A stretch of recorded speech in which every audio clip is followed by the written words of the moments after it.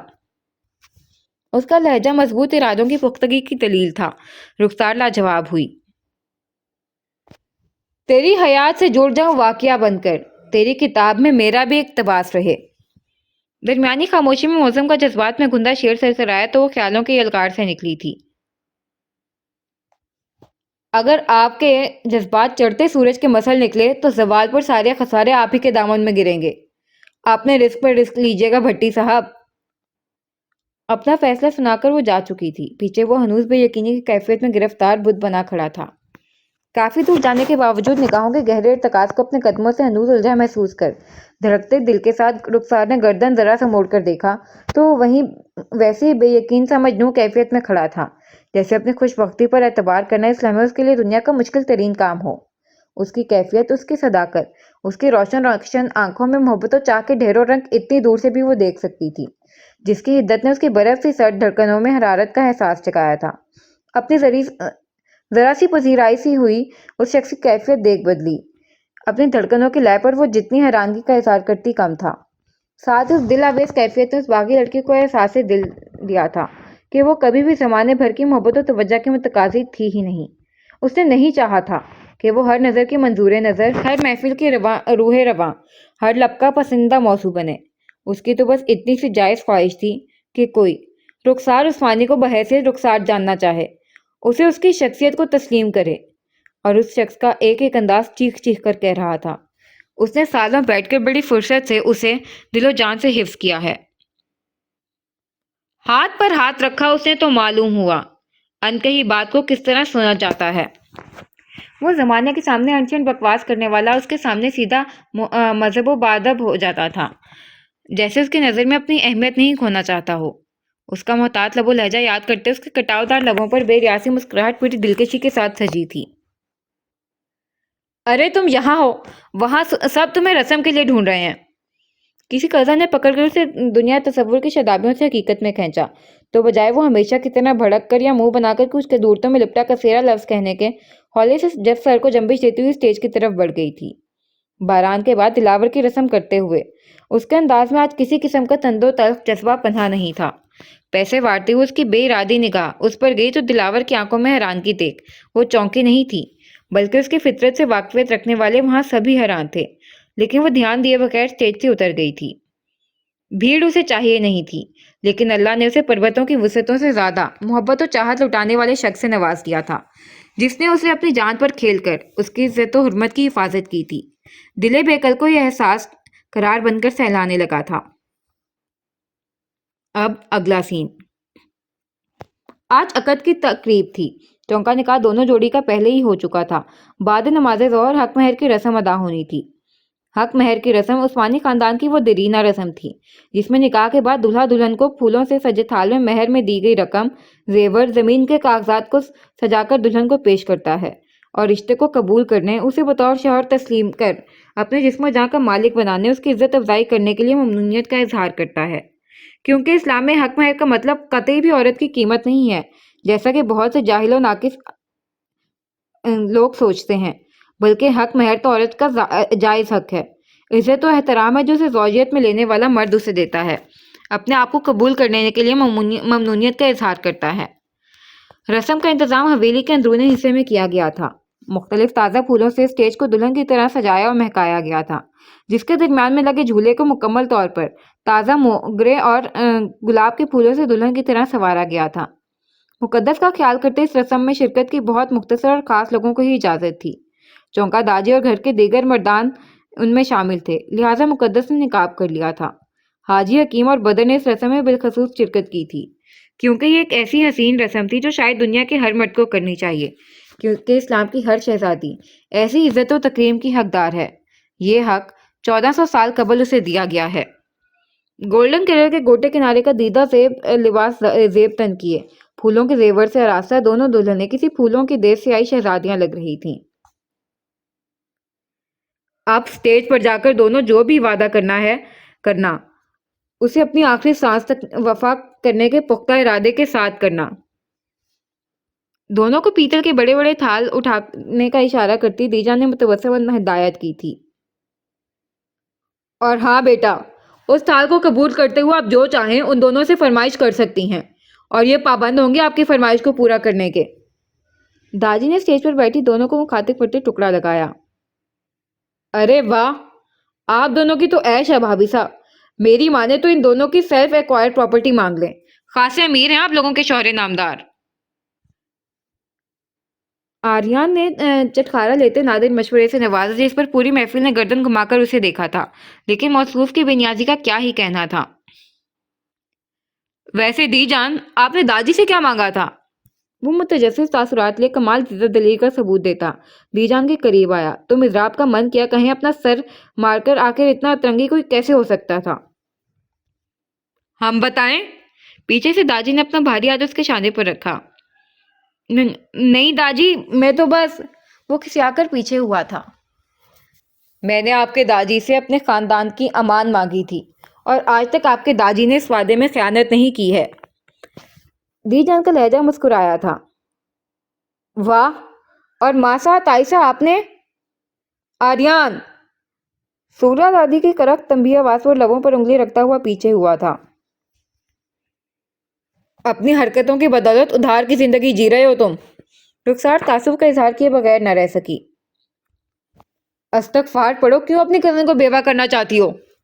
مضراب کو دیکھ اس نے آنکھ دبائی، جواباً رخ موڑ لینے پر اسٹیج کی طرف متوجہ ہوا، جہاں وہ دونوں تھالیے جھولے کی جانب بڑھ رہے تھے۔ جو کہنا ہے دل سے پوری ایمانداری سے کہنا، یہاں ناک منہ چڑھائے تو ہم برداشت نہیں کریں گے، خواہ مقابل کتنا ہی بڑا حریف زادہ کیوں نہ ہو۔ داجی بھی اپنے نام کے ایک ہی پیس تھے، آداب رقابت نبھانے کا کوئی موقع نہیں جانے دیتے تھے۔ دلاور نے اندر ہی اندر پیچ و تاب کھاتے زہر کا گھونٹ اندر اتارا، اور پھر جب نگاہ سامنے اٹھی تو نقاب سے جھانکتی متوسم جھیل سی آنکھوں نے خود بخود اس کے رگ و پے میں تراوٹ اتار دیا تھا۔ یہ آنکھیں، یہ وجود، اس کے سکون کا مسکن تھا، اس کی بے چینیوں کی دوا تھی۔ اس کے پاس الفاظ نہیں تھے، اسے آداب نہیں آتے تھے جن سے وہ اس لڑکی کو شکریہ کہتا اپنی زندگی میں آ کر اسے زندگی کے معنی سے متعارف کروانے کے لیے۔ سنا ہے وعدے وعید خوبصورت لفظوں کا جال ہوتے ہیں، اور آپ تو جانتے ہی ہیں میں لفظوں کی کاریگری سے قطعی ناواقف ہوں، اس لیے میں آپ سے بس اتنا کہوں گا، آپ میرے لیے قابل احترام ہیں اور ہمیشہ رہیں گی۔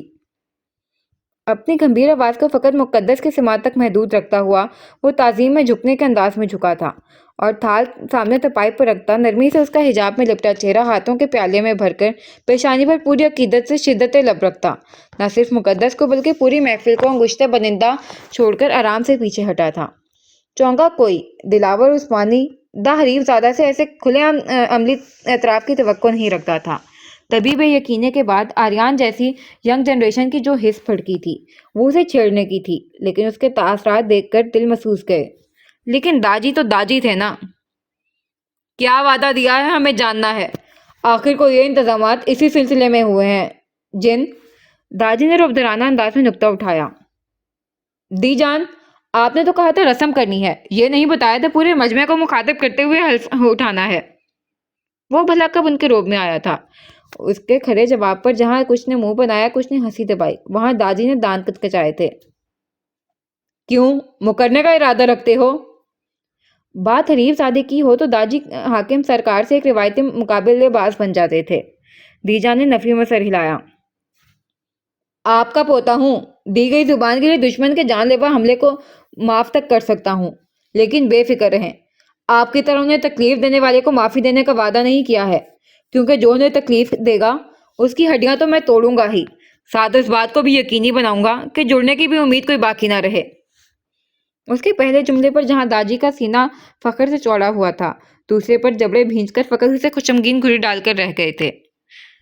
چونکا باری باران کی تھی، سو جلد ہی سب کی توجہ واپس اسٹیج پر مبذول ہو گئی تھی۔ میری جانب دیکھیں، تھال تپائی پر رکھ کر نرم سے لہجے میں فرمائش ہوئی۔